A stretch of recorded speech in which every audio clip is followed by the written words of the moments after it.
باب تفسير البر والإثم عن النواس بن سمعان الأنصاري قال سألت رسول الله صلى الله عليه وسلم عن البر والإثم فقال البر حسن الخلق والإثم ما حاق في صدرك وكرهت أن يطلع عليه الناس।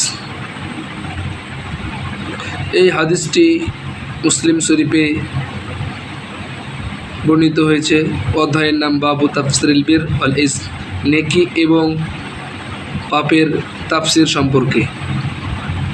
আনি নওয়াস ইবনে সামআন আল আনসারি, নওয়াস বিন সামআন আনসারি রাদিয়াল্লাহু তাআলা আনহু হতে বর্ণিত, তিনি বলেন সাআলতু রাসূলুল্লাহ সাল্লাল্লাহু আলাইহি সাল্লাম, আমি রাসূল সাল্লাল্লাহু আলাইহি ওয়াসাল্লামকে জিজ্ঞাসা করেছি আনিল বির ওয়াল ইসম, নেকি এবং পাপ সম্পর্কে।